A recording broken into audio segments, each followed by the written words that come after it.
Hello guys, नमस्कार and जय हिंद मेरे प्यारे बच्चों। स्वागत है आपका एक बार फिर से आपके चैनल मैथ्स का अड्डा में, जिसमें मैं आज के लेक्चर में पढ़ाने वाला हूं ट्रिग्नोमेट्रिक आइडेंटिटीज़। क्लास 10th की बच्चों ट्रिग्नोमेट्रिक आइडेंटिटीज़ हर बच्चे की वीकनेस रहती है, इसलिए आप एक एक आइडेंटिटी को अच्छे से समझेंगे और उसके रिगार्डिंग टॉप क्वेश्चंस आज की वीडियो हम करने वाले हैं। राइट, तो स्टार्ट करते हैं बच्चों। सबसे पहले हम समझेंगे ट्रिग्नोमेट्रिक आइडेंटिटीज़ कितनी होती हैं और किस किस तरीके से ड्राइव की जाती हैं। राइट, तो सबसे पहले बच्चों मैं सपोज एक राइट एंगल ट्राइंगल ड्रॉ किया। मैंने एक राइट एंगल ट्राइंगल ड्रॉ किया। अब कुछ बच्चे बोलेंगे सर हर वीडियो में हर लेक्चर में आप एक राइट एंगल ट्राइंगल ड्रॉ करते हो। तो बच्चों मैंने स्टार्टिंग में ही बताया था कि trigonometry is totally dependent on the right angle triangle. Right angle triangle नहीं होगा तो कुछ नहीं है आपके पास ट्रिग्नोमेट्री के अंदर, ठीक है ना। तो राइट एंगल ट्राइंगल जिसमें मेरे पास जो एंगल 90 डिग्री का है वो बी है, ठीक। जिसमें मुझे क्या करना है बच्चों, अगर मुझे आइडेंटिटी ड्रॉ करनी है, आइडेंटिटी मेरे पास 3 आइडेंटिटी होती हैं और उन्हीं तीनों आइडेंटिटीज़ को अगर हम ट्रांसपोज कर देते हैं तो 3 आइडेंटिटी और बन जाती हैं, ठीक। सबसे पहले हम समझेंगे पहली आइडेंटिटी हमारी जो है वो किस तरीके से ड्राइव होती है। तो पहले मैं लिख देता हूँ। सबसे पहले आइडेंटिटी होती है बच्चों हमारे पास साइन स्क्वायर थीटा, लिख सकते हैं इसको आप, ठीक। उसके बाद cos square theta is equals to 1। Theta का मीन्स ये है कि अगर यहाँ पर थीटा है तो दोनों जगह थीटा होना चाहिए, एंगल सेम रहना चाहिए। राइट, अगर यहाँ पर एंगल 45 है तो 45 दोनों जगह सेम रहना चाहिए। अगर यहाँ एंगल में ए है तो दोनों जगह ए रहना चाहिए, तभी इसकी identity sine square plus cos square equals to 1 रहेगी। Is that clear. तो अभी हमें इसको सपोज ड्राइव करना है। तो सपोज अगर हमें इतना पता है कि अगर हमारे पास राइट एंगल ट्राइंगल है तो इसके अंदर मैं पाइथागोरस थ्योरम यूज़ कर सकता हूँ। राइट, पाइथागोरस थ्योरम क्या कहती है, यूजिंग पाइथागोरस थ्योरम तो perpendicular square plus base square. तो परपेंडिकुलर सपोज अगर मैं एंगल लेता हूँ बच्चों थीटा, तो उसके सामने वाला परपेंडिकुलर हो जाएगा बी सी। राइट, तो B C square plus base हमारे पास A B square equals to हमारे पास जो हाइपोटेन्यूज स्क्वायर है उसके इक्वल आ जाएगा, मीन्स ए सी का स्क्वायर आ जाएगा। राइट, अब हम सपोज इसमें डिवाइड करें ऑन डिवाइडिंग या divided by a c square in both side, ठीक। दोनों साइड में बच्चों हमने क्या किया, ए सी स्क्वायर से डिवाइड लगा दिया, तो B C square upon a c square plus a B square upon a c square equals to a c square upon a c square. Is that clear. अभी हम इसके अंदर जाएंगे, बी सी और ए सी को इधर हम सपोज करके देखेंगे तो हमें बी सी जो है बच्चों क्या मिलेगा, परपेंडिकुलर। बी सी क्या है बच्चों, अब ऑब्जर्व करो, बी सी इधर से परपेंडिकुलर है, अपॉन में ए सी है। इतना आप जानते हो कि इधर स्क्वायर इधर स्क्वायर है, हम दोनों पे स्क्वायर इस तरीके से लगा सकते हैं ये। राइट, दोनों पे स्क्वायर है अलग अलग, तो हम उसको दोनों पे हटा के एक पर लगा सकते हैं। राइट, पूरे पे होल स्क्वायर। तो बी सी अपॉन ए सी हम जानते हैं बच्चों, बी सी हमारे पास क्या है, परपेंडिकुलर, अपॉन ए सी क्या है, हाइपोटेन्यूज। तो परपेंडिकुलर अपॉन हाइपोटेन्यूज जो होता है उन दोनों का रिलेशन किसके साथ होता है, साइन के साथ होता है बच्चों। एंगल अगर थीटा है तो इसको लिख सकते हैं हम साइन थीटा, ठीक है। इसका स्क्वायर लिख सकते हैं क्योंकि ऊपर स्क्वायर लगा हुआ है। राइट, इधर हमारे पास ए बी जो है बच्चों वो क्या है, बेस है, तो बेस इधर अपॉन में क्या है, ए सी, तो बेस अपॉन हाइपोटेन्यूज जो रिलेशन होता है बच्चों वो कॉस के साथ होता है, यानी कि इसको भी हम कॉस स्क्वायर थीटा लिख सकते हैं। लेकिन इसको हमें एक स्टेप में, अगले वाले स्टेप में होल स्क्वायर बनाना होगा, लेकिन वो नहीं बनाता। क्या जरूरत है एक स्टेप और बढ़ाने की। आप जानते हैं इतनी सी बात, अगर दोनों पे होल स्क्वायर लगा है तो हटा के दोनों का अलग अलग होल स्क्वायर को हम पूरे पे होल स्क्वायर लगा सकते हैं, ठीक। ए सी स्क्वायर से ए सी स्क्वायर कैंसिल हो गया बच्चों, 1 आ गया। Identity clear. तो इस तरीके से हम सीखते हैं यहाँ से कि sine square theta plus cos square theta equals to कितना होता है, 1 होता है। अब यहाँ थीटा में एंगल चाहे कुछ भी हो, चाहे यहाँ पर साइन स्क्वायर एक बर्गर, साइन स्क्वायर दूसरा बर्गर, तो दोनों अगर बर्गर बर्गर है इक्वल्स टू में 1 आएगा आंसर, ठीक है ना। यानी कि एंगल जो है बच्चों वो सेम रहना चाहिए। Is that clear. इस तरीके से हमारी आइडेंटिटी पहले क्लियर होती है। इसी के साथ साथ हम 2 आइडेंटिटी इसी के ट्रांसपोज करके बना सकते हैं। फॉर एग्जाम्पल अगर मैं यहाँ से लिखना चाहूँ कि sine square theta equals to, तो ये कॉस इधर चला जाएगा बच्चों, तो ये 1 माइनस कॉस स्क्वायर थीटा बन जाएगा। राइट, और दूसरी आइडेंटिटी अगर मैं इसको कॉस को इधर रखूँ अपनी साइड में तो ये साइन इधर चला जाएगा, तो दूसरी आइडेंटिटी इससे और बन जाएगी। यानी कि एक आइडेंटिटी अगर हमें आती है तो 2 आइडेंटिटी इसी के थ्रू हम ट्रांसपोज करके बना सकते हैं। Is that clear. तो इसी तरीके से अगर हम इसके बाद वाली आइडेंटिटी और ड्राइव करना चाहें तो ड्राइव कर सकते हैं, लेकिन डेरिवेशन बच्चों एग्जाम में नहीं आता है। डेरिवेशन इट डजेंट मैटर कि आपको ज़्यादा सीखने की ज़रूरत है। मुझे इतना आपको याद समझाना है कि जो मेरे पास मैटर है मेन, ये आइडेंटिटी, ये आपको लर्न होनी चाहिए। और इसके रिस्पेक्टिव में ये दो आइडेंटिटीज़ और होती हैं, ट्रांसपोज करके ये दोनों और आपको क्लियर होनी चाहिए। Is that clear? इतना अगर आपको आता है तो काम चल जाएगा। ये जो आपको मेथड है बनाने का, ये नहीं आए ना फिर भी कोई दिक्कत नहीं है। ठीक बच्चों, तो इतना मैं रफ करता हूँ। जो मेनली मेरे पास जो चीज़ें हैं वो हम यहाँ पे रखेंगे, बाकी सब रफ कर देंगे। ठीक है ना। चलिए, तो अभी जो दो आइडेंटिटीज़ थी बच्चों, ये दोनों इसी से ड्राइव हुए हैं, तो मैं उन दोनों आइडेंटिटीज़ को उसी के नीचे ड्राइव कर देता हूँ। ठीक, सबसे पहले हमने किया था ये वाली आइडेंटिटी, तो इससे मिला मुझे sine square theta equals to 1 minus cos square theta, right. उसके बाद हमें cos square theta equals to लिखना हो तो ये लिख सकते हैं 1 minus sine square theta, right. I hope ये दोनों आइडेंटिटीज क्लियर होंगी। उसके बाद हमारे पास सेकेंड आइडेंटिटी बनती है, ठीक है, 1 plus tan square theta equals to sec square theta. क्या होती है बच्चों? 1 plus tan square theta equals to sec square theta. इस आइडेंटिटीज़ को बच्चों हम क्या कर सकते हैं, इस आइडेंटिटीज़ को हम बना सकते हैं उसी के थ्रू जो हमने अभी पाइथागोरस थ्योरम ली थी, उनमें से एक जो टर्म है उसको ट्रांसपोज करो। ट्रांसपोज करने के बाद फिर से हमें वही डिवाइड लगाना पड़ेगा। एक बार हमें अभी हमने हाइपोटेन्यूज से डिवाइड लगाया था, एक बार आप बेस से डिवाइड लगा दो सब में, और एक बार परपेंडिकुलर से डिवाइड लगा दो। तो बेस से डिवाइड लगाएंगे तो ये वाली आइडेंटिटीज़ बन जाएगी। और अगर हमें दूसरा डेरिवेशन भी करना है अगले वाले का, तो उस केस में हम उसको परपेंडिकुलर से डिवाइड कर देंगे, तो वो भी आइडेंटिटी क्लियर हो जाती है। Is that clear? तो अभी हमें वो ज़्यादा इंपॉर्टेंट नहीं है, आपको ये फॉर्मूला याद रखना है आइडेंटिटी क्या होती है। ठीक, उसके बाद अगर हम इससे और दो आइडेंटिटी बनाना चाहें तो क्या बन सकती है बच्चों, कि अगर मैं चाहूँ तो इसको टेन स्क्वायर थीटा को इधर रखूँ तो इसके इक्वल में मुझे क्या मिल जाएगा, sec square theta minus 1, right. ये हमारा इसी से जो अगला फॉर्मूला है ड्राइव होता है हमारे पास, बनता है। ठीक, अगर मैं इसको एक और फॉर्मूला बनाना चाहूँ तो टेन स्क्वायर को उधर ले जाऊँगा तो ये बन जाएगा बच्चों sec square theta minus tan square theta is equals to 1, यानी कि ये 1 के इक्वल भी होता है। तो एक फार्मूले से आप ऑब्जर्व कीजिए, ट्रांसपोज करके दो फार्मूले और बना सकते हो ट्रांसपोज करने के बाद, राइट। अभी हमारा जो थर्ड आइडेंटिटीज़ होती है बच्चों वो क्या है, इसी तरीके से 1 plus cot square theta equals to cosec square theta, 1 plus cot square theta equals to cosec square theta. इसको मैं बॉक्स में बंद इसलिए कर रहा हूँ कि ये बच्चों भाग ना जाए कहीं, हैं तो भाग तो रही लेकिन ये इंपॉर्टेंट है, इसी के थ्रू ये दो और बनती हैं, तो ये आपको मेनली याद रखनी होगी, इसीलिए मैं बॉक्स में बंद कर रहा हूँ। Is that clear? तो अभी हमारे पास इसी के थ्रू हमने अगर बनाना चाहें तो cot square theta equals to ये बन जाएगी कोसेक स्क्वायर थीटा माइनस 1।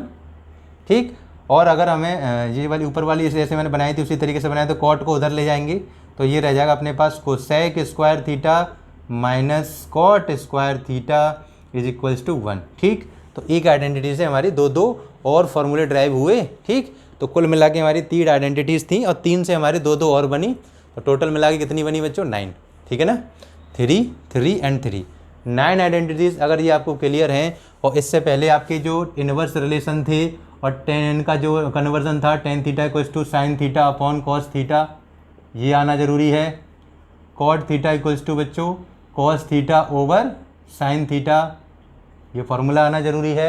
और इनवर्स रिलेशन समझ में आना ज़रूरी है, sine theta equals to 1 upon cosec theta.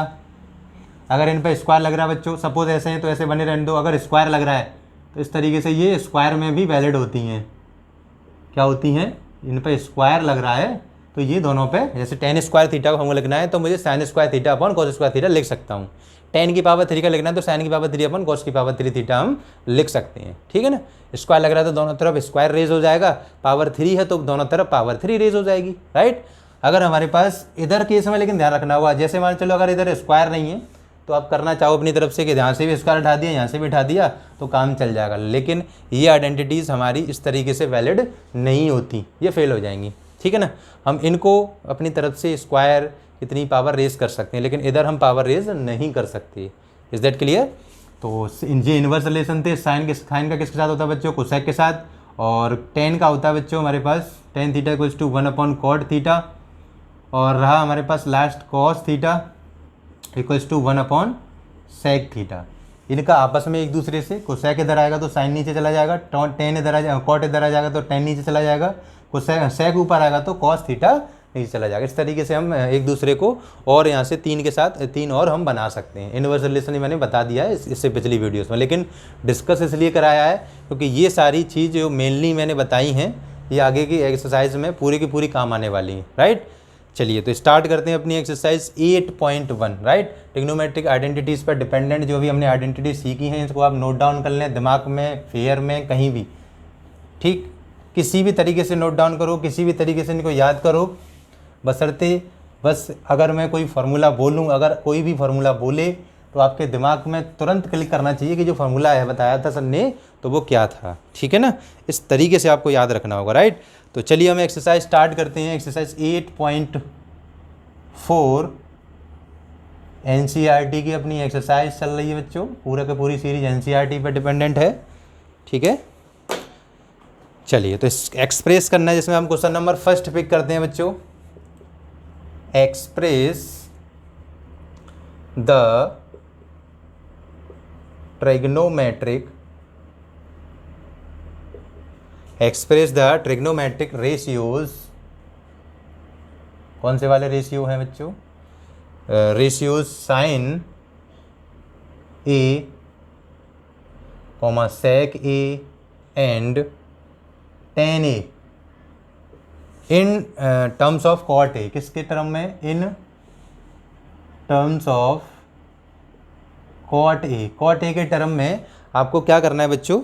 इनको एक्सप्रेस करना है। मीन्स ये है कि साइन को, सेक को और टेन को आपका अगर मान के चलो किसी भी तरीके से आपको रिलेशन आता है इनके बीच में, और साइन का रिलेशन बनाना है टेन कॉट के साथ, ऐसे सेक का भी कॉट के साथ और टेन का भी कॉट के साथ, अगर कोई रिलेशन आपको पता है using trigonometric identity, using inverse relation, using the reciprocal relation, ठीक है ना, जो भी हैं दोनों में साइन टेन का जो था साइन अपॉन कॉस के साथ, उस तरीके से भी किसी भी तरीके से अगर आपको आते हैं तीनों चारों फॉर्मूले जितने भी हमने लिखाए थे उन पर डिपेंडेंट आप किसी भी तरीके से साइन को टॉट में बदल के दिखाइए मुझे, ठीक है। तो चलिए एक्सप्रेस करते हैं बच्चों, जिसमें हमारे पास सॉल्यूशन में सबसे सपोज हमने लिया साइन ए। तो साइन ए इक्वल्स टू मुझे पता है, we know that sine a equals to cosec a, right. इतना मैं जानता हूँ कि इनवर्स रिलेशन साइन का कोसेक के साथ होता है, ठीक। अगर मैं क्या करूँ कोसेक को, ध्यान से समझेंगे बच्चों, अगर मैं क्या करूँ कोसेक को, अगर अभी अभी हमने एक आइडेंटिटी सीखी है, याद कीजिए 1 plus cot square theta equals to cot 1 plus cot square theta equals to cosec square theta. यही आइडेंटिटी पढ़ी हमने। अभी मैं कोसेक को लिखना चाहूँ तो अभी मैंने बताया था कि इसको अगर हम छेड़खानी करें तो केवल इतना कर सकती हैं कि स्क्वायर ऊपर दोनों तरफ से नहीं उठा सकते, इधर से स्क्वायर उठा के इधर ट्रांसपोज करेंगे उसको तो ये स्क्वायर रूट में आ जाएगा, 1 प्लस कॉट स्क्वायर थीटा बन जाएगा। बोलो बनेगा कि नहीं बनेगा? तो यहाँ से मुझे cosec square theta, cosec theta की जो वैल्यू है, क्योंकि स्क्वायर तो हट ही गया, कोसेक थीटा की वैल्यू जो है बच्चों वो यहाँ से मुझे ये मिल जाएगी। तो इसको मैं बॉक्स में बंद ना करके ब्रैकेट में बंद करूँगा, जिसका मैं लिख दूंगा कि मैंने इस फॉर्मूले का यूज किया हुआ है, ठीक है बच्चों। ये आपका फेयर पोर्शन हो जाएगा, यानी कि ये हमने ये लगाया है। तो इसी वजह से ये हमारे पास कोसेक की जगह पे 1 प्लस कॉट स्क्वायर ए आ गया, इसके ऊपर स्क्वायर रूट लगाना है तो ये हमने लगा दिया, बदल गया भैया। साइन ए का किस में चेंज हो गया? कॉट में कर दिया हमने। अब हमें करना है बच्चों क्या? सेक। क्या करना है बच्चों? सेक।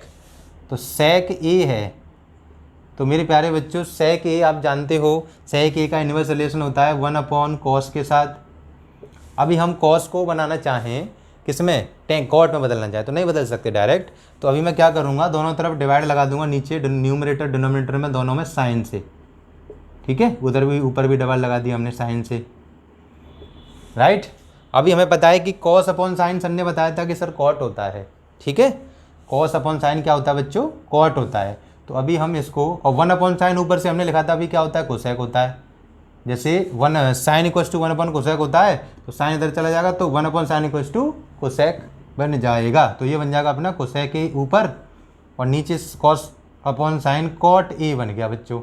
तो यानी कि अभी आधा पद्धा तो हमारे पास कॉट में बदल गया, लेकिन अभी ये रह गया। तो कोसेक को भी हमने ऊपर लिखा था, जस्ट ऊपर लिखा, देखो कोसेक को क्या लिखा है? 1 प्लस कॉट स्क्वायर अंडरवुड के अंदर, तो इसको सेम लिख देंगे। तो ये भी एक्सप्रेस हो गया बच्चों, ये रख गया हमारे पास 1 plus cot square a over cot a, simple, right. तो ये हमने सेक ए को बदल दिया 1 plus cot square square root के अंदर अपॉन कॉट ए, यानी कि सेक ए को टोटली कन्वर्ट कर दिया कॉट के टर्म में, राइट। ये था अपना क्वेश्चन। उसके बाद लास्ट है बच्चों 10। ये आप बेसिक सी आइडेंटिटी है इनवर्स रिलेशन की। आप 10 को लिख सकते हैं 1 अपॉन कॉट ए, ये सिंपल आप जानते हैं, ठीक। इन्वर्स रिलेशन पहले ही लेक्चर में मैंने बताया था इन्वर्स रिलेशन क्या होते हैं, अभी भी डिस्कस किया, तो उसके थ्रू हमने ये लास्ट को भी कन्वर्ट कर लिया, राइट। इसी तरीके से हम किसी भी ट्रिग्नोमेट्रिक रेशियो को किसी के भी टर्म में हम ट्रांसपोज कर सकते हैं, ठीक है, पूरे का पूरा कन्वर्ट कर सकते हैं टोटली, राइट। आगे बढ़ते हैं बच्चों, हम जो सेकंड वाला क्वेश्चन है आप इसी के व्याप पे आप अपने आप करोगे स्वयं, राइट। इसमें भी एक्सप्रेस करना है आपको, लेकिन यहाँ पर हमने 3 टर्म को एक्सप्रेस किया था कॉट के टर्म में, है ना, 3 ट्रिग्नोमेट्रिक रेशियो को एक कॉट के टर्म में हमने एक्सप्रेस किया था। लेकिन इसका जो सेकंड पार्ट है उसमें बच्चों जितने भी हमारे पास ट्रिग्नोमेट्रिक रेशियोज हैं उनको आपको एक्सप्रेस करना है सेक के टर्म में, यानी कि सेक तो ऑलरेडी सेक है, इसके बाद जितने भी बच्चों को 5 हमारे पास ट्रिग्नोमेट्रिक रेशियो रहे, साइन कॉस टेन कॉट और कोसेक, ठीक है, जितने भी रहा हमारे पास 5, उन सब को कन्वर्ट कीजिए आप सेक में, ठीक है ना, कर सकते हो आप इसी तरीके से। आगे स्टार्ट करते हैं बच्चों, क्वेश्चन नंबर 3। जैसा कि मैंने वादा किया था कि बच्चों एक एक क्वेश्चन कराएंगे, वो क्वेश्चन छोड़ेंगे जो सिमिलर होंगे, बस ओनली वो क्वेश्चन छोड़े जाएंगे जो सिमिलर होंगे, right. Sine square 27 degree upon complementary angles, अगर आपने पढ़ा था इससे पिछली वीडियो में, वो थोड़ा सा इससे मिलता जुलता दिख रहा होगा आपको, आई होप, राइट। चलिए तो वही हम स्टार्ट करते हैं, कॉम्प्लीमेंट्री एंगल पर डिपेंडेंट। अगर हमें पता है कॉम्प्लीमेंट्री एंगल में स्क्वायर नहीं था, इधर स्क्वायर है, कोई दिक्कत नहीं, स्क्वायर लगेगा तो भी वैलिड रहेगा वो, ठीक है। तो एक पार्ट हम देखते हैं बच्चों, जिसमें हम सॉल्यूशन में देखेंगे क्या रिजल्ट आता है। तो हमने एक पार्ट को चेंज कर लिया, 63 को आप लिख सकते हो बच्चों 90 - 27, राइट। बगल वाला ये भाई साहब हमारे पास सेम लिख दिए जाएंगे, साइन स्क्वायर 27, ठीक है। इधर से हम एक इन भाई साहब को चेंज कर लेते हैं, किसमें, कॉस स्क्वायर 17 को लिख सकते हैं हम 90 - 73 प्लस कॉस स्क्वायर 73 को सेम, इसको मैंने लिख सकता हूँ क्योंकि 90 में से 27 माइनस करूँगा 63 आ जाएगा, 90 में 73 माइनस करूँगा 17 आ जाएगा, राइट। ये हमने कन्वर्ट कर लिए। अभी हमें याद होगा कि साइन स्क्वायर नहीं था, उसमें केवल इतना था कि साइन 90 - थीटा जो था बच्चों, उसको हमने बदला था कॉस थीटा में, और ये भी बात मैंने साथ डायरेक्ट बताई थी कि कॉस 90 - थीटा जो होगा वो साइन में बदल जाएगा, है ना। ये भी आइडेंटिटी थी हमारे पास, cos 90 - theta equals to sine theta. ये हमारे पास कॉम्प्लीमेंट्री एंगल का रिलेशन था, ठीक है ना। तो अगर हमें साइन के साथ दोनों तरफ स्क्वायर लगाना पड़े तो इधर भी स्क्वायर लग जाएगा, इधर भी लग गया, इधर स्क्वायर लगाना था इधर भी लग गया, क्लियर है ना। तो साइन स्क्वायर 90 - थीटा जो है बच्चों वो कॉस स्क्वायर थीटा बन जाएगा, नहीं थीटा की साइड में अगर जो 27 है 27 आ जाएगा, ठीक, और जो इसके माने चलो चाचा हैं तो चाचा आ जाएंगे इसके, तो ये बन जाएगा साइन स्क्वायर किस में बदल जाएगा बच्चों, कॉस स्क्वायर में, किस में बदल जाएगा, कॉस स्क्वायर, 27 है तो 27 और प्लस ऊपर बचा sign square 27 degree upon cos किस में बदल जाएगा, साइन में, स्क्वायर लगा स्क्वायर, एंगल जो लिखा है सेम, बगल में कॉस स्क्वायर 73। अभी मैंने आइडेंटिटी डिस्कस की हुई है कि sine square theta plus cos square theta equals to 1 होता है। अब जरूरी नहीं है कि हर जगह थीटा ही हो, एंगल सेम होना चाहिए चाहे कुछ भी हो, है ना, एंगल वो भी होना चाहिए, वो कॉम्प्लीमेंट्री होना चाहिए। 27 कॉम्प्लीमेंट्री में 90 से छोटा है ना, दोनों एंगल जो हैं वो कॉम्प्लीमेंट्री नहीं बोल सकते, एक्यूट एंगल बोल सकते हैं 0 से 90 के बीच में, ठीक है। तो ये हमारे पास 27 और ये भी 27 दोनों सेम हैं, जिसको हम 1 बोल देंगे, sine square theta plus cos square theta equals to 1, उस आइडेंटिटी के थ्रू आया। ऐसे सेम ये 1 हो जाएगा, तो 1 का 1 में डिवाइड लगाएंगे, रिजल्ट आएगा बच्चों 1। आई होप इतना क्लियर होगा, ठीक है। आगे हम स्टार्ट करेंगे अपनी क्वेश्चन नंबर 4 से बाद अगर मैं करना चाहूँ, अगली वीडियो में डिस्कस करेंगे बच्चों क्वेश्चन नंबर 4, 5 जितनी भी हमारे पास प्रॉब्लम रहेंगी जी। आई होप ये 2 या 3 लेक्चर में कवर हो पाएगी पूरी एक्सरसाइज, और मैं नहीं चाहता कि इसमें से कोई भी क्वेश्चन छोड़ना चाहूँ, ठीक है। और आप एक ही क्वेश्चन मिस करो, तो नेक्स्ट वीडियो के लिए इंतज़ार करें आप, ठीक। आज के लिए इतना ही काफ़ी। Thank you so much for watching the last from the last.